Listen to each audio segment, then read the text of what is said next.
أعوذ بالله من الشيطان الرجيم. بسم الله الرحمن الرحيم. الحمد لله الذي قهر بعزته الأعزاء وتواضع لعظمته العظماء فبلغ بقدرته ما يشاء.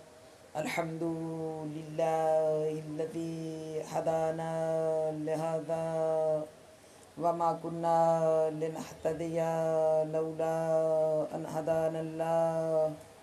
لقد جاءت رسل ربنا بالحق والصلاة والسلام على سيد أصل ما في الوجود سر لا في كل موجود نقطة دائرة الوجود صاحب لواء الحمد والمقام المحمود أبي القاسم المصطفى محمد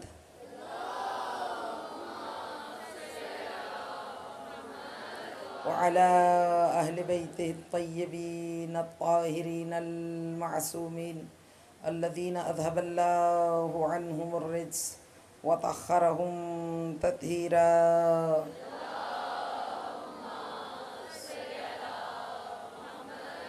أما بعد فقد قال الله تبارك وتعالى في كتابه المجيد وفرقانه الحميد قوله الحق. بسم الله الرحمن الرحيم. ولنبلونكم بشيء من الخوف والجوع ونقص من الأموال والأنفس والثمرات وبشر الصابرين الذين إذا أصابتهم مصيبة قالوا إنا لله وإنا إليه راجعون. صلوات.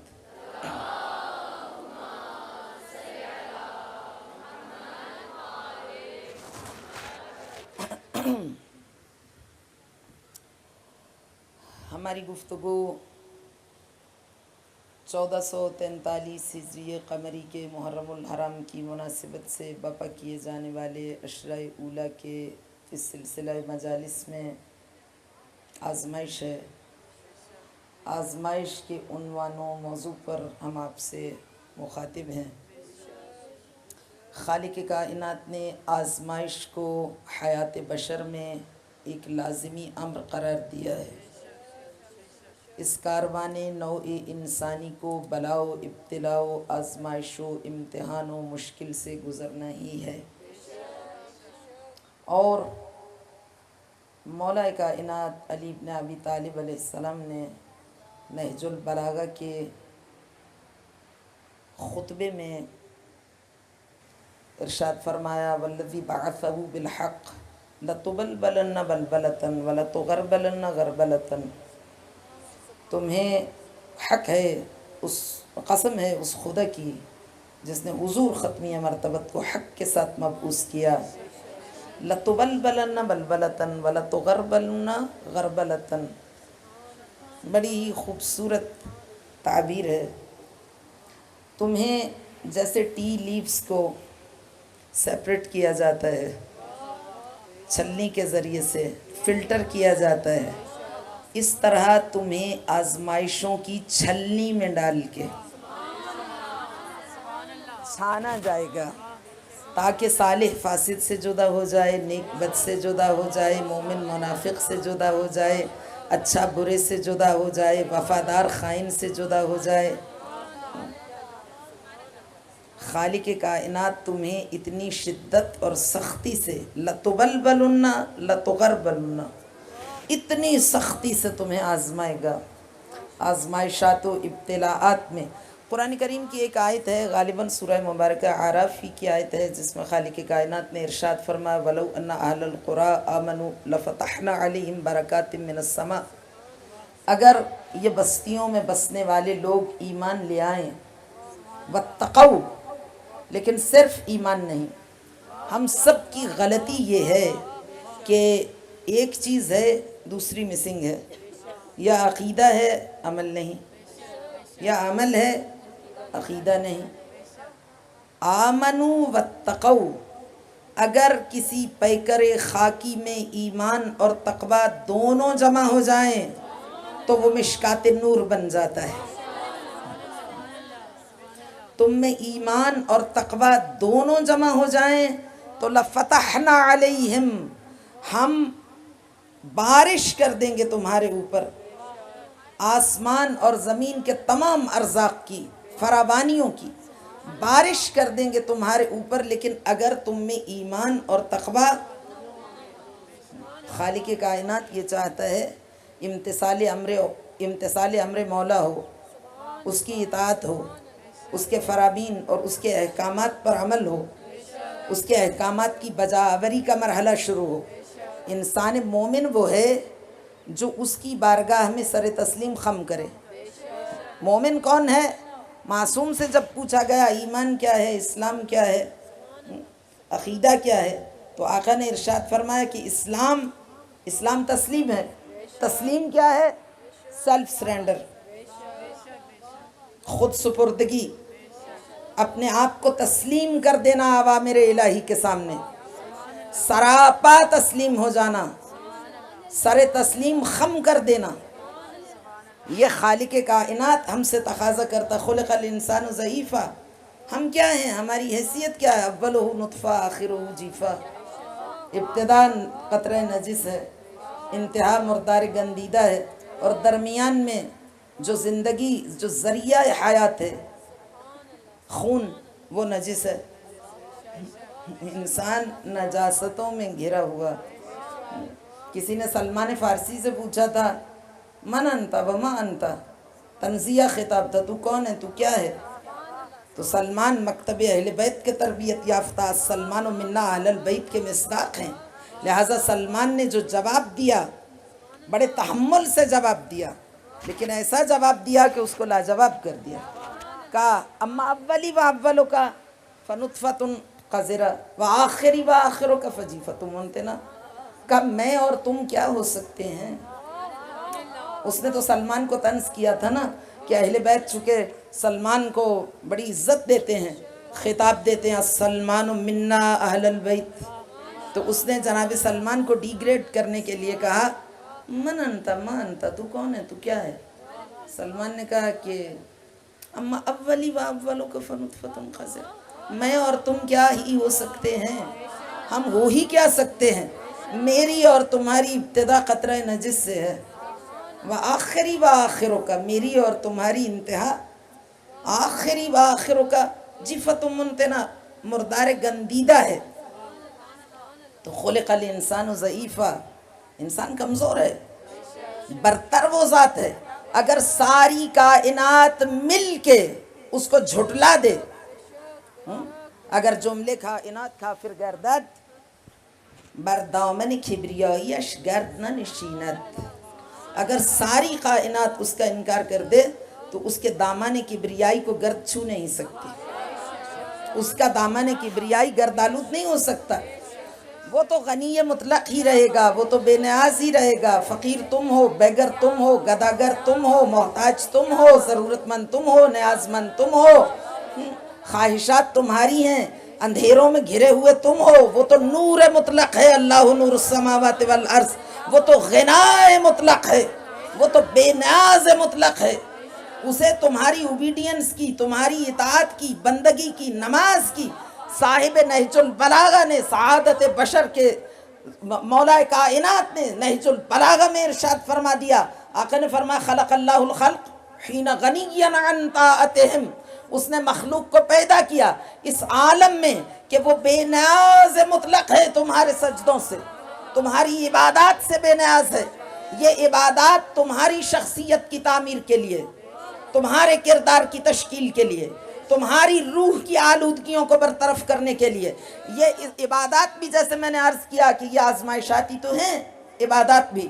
تو جیسے مدرز ووم میں بیبی ڈیولپ ہوتا ہے، اس طرح دنیا کی ووم میں انسان کی روح گرو کرتی ہے، رشد کرتی ہے، نمو کرتی ہے، پنپتی ہے، پرورش پاتی ہے ان مقامات معلیٰ کو پانے کے لیے. اس لیے کہ قرآن کریم نے وہ جو 7 سٹیجز بیان کیے ہیں ہیومن ایگزسٹنس کے، 7 اسٹیجز جو خالق کائنات نے بیان کیے قرآن کی آیات میں. پہلے وہ عالم ذر میں تھا، عالم اشباح میں تھا، عالم ارواح میں تھا، پھر وہ صلب باپ میں آیا، پھر وہ شکم مادر میں آیا، پھر وہ شکم دنیا میں آیا، پھر وہ عالم برزخ کے پیٹ میں گیا، پھر وہ وہاں سے اٹھے گا. اذا نفخ فی الصور فاذا هم من الاجداث الى ربهم ينسلون قالوا یا ویلنا من بعثنا من مرقدنا هذا ما وعد الرحمن وصدق المرسلون. عالم برزخ کے پیٹ میں جانے لگا. یہ 5th اسٹیج ہے، 5واں مرحلہ ہے حیات انسانی کا، جس کو تم موت سمجھتے ہو. اسی لیے خالق کائنات نے سورہ مبارکہ ملک جو ہمارا روزانہ کا سبق ہے، ایوری سنگل ڈے اپنی صبح کا آغاز کرو اس سورہ سے. ارلی مارننگ یہ پڑھو تاکہ دن بھر اس سورہ کے اعلیٰ و عرفہ تعلیمات کے حصار میں تمہارا وقت بسر ہو. اور اس کا پہلا ہی خطاب ہے تبارک الذی بیدہ الملک وہو علی کل شیء قدیر الذی خلق الموت والحیات لیبلوکم ایکم احسن عملا.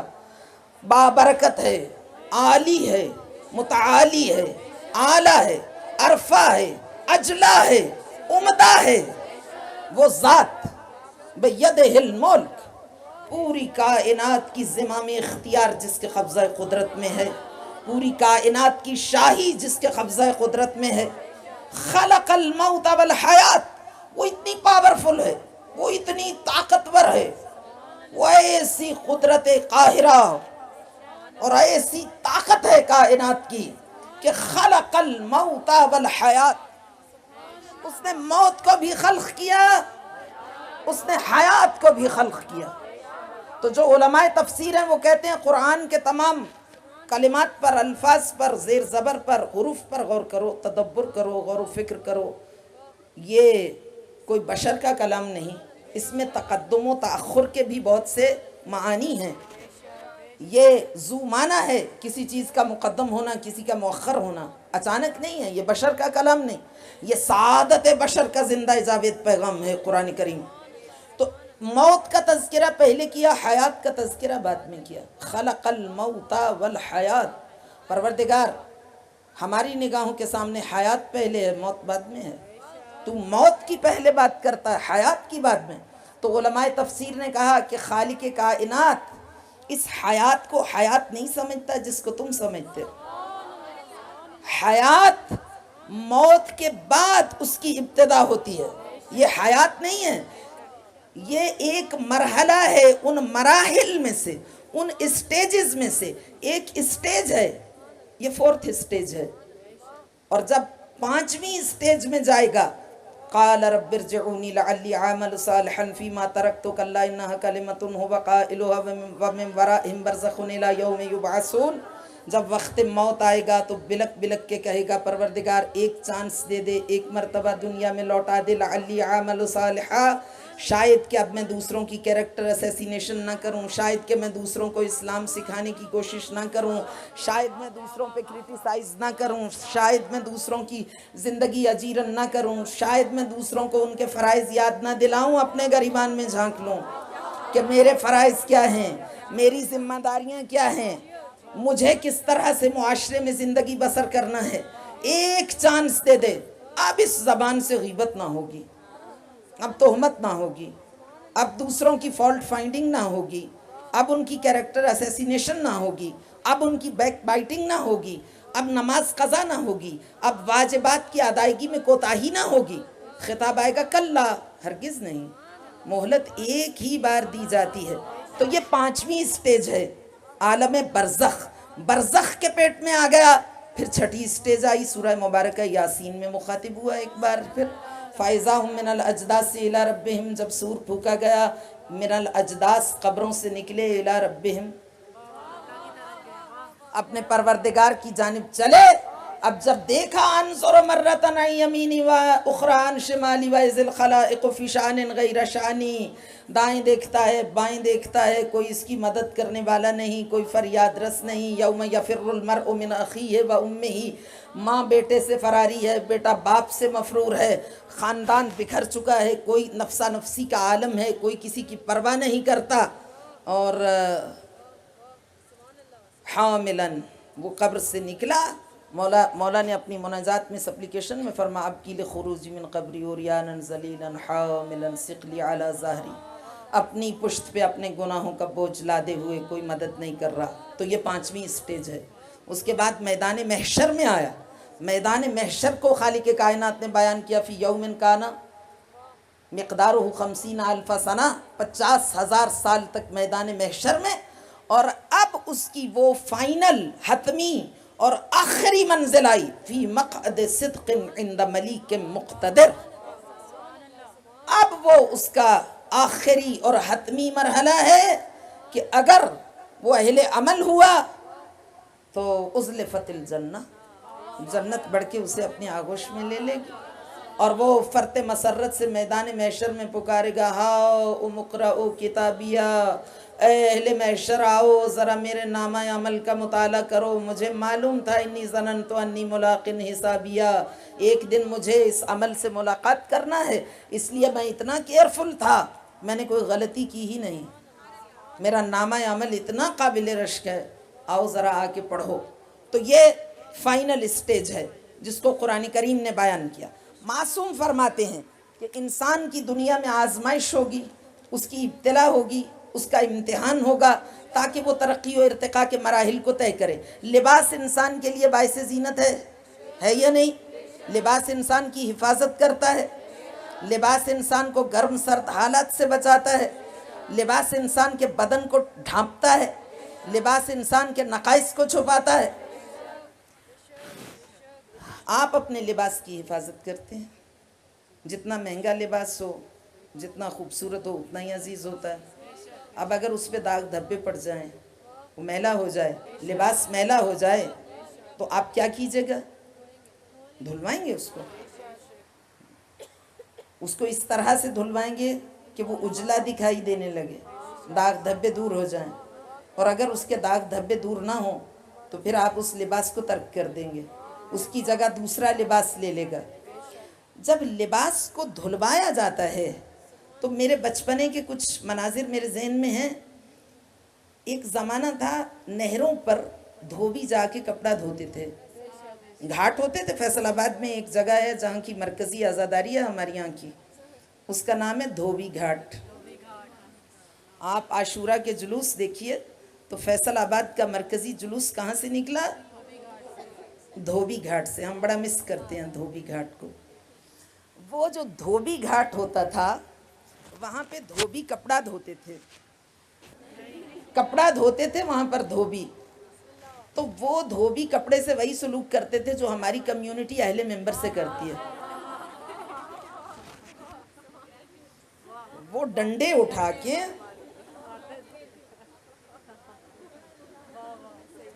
لَتُبَلْبَلُنَّ بَلْبَلَةً وَلَتُغَرْبَلُنَّ غَرْبَلَةً، وہ اس لباس سے بے نہیں وہی سلوک ہوتا تھا جو ہمارے یہاں اہل ممبر سے ہوتا تھا.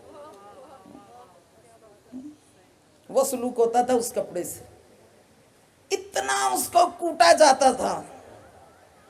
اب اگر اس کپڑے کو زبان مل جائے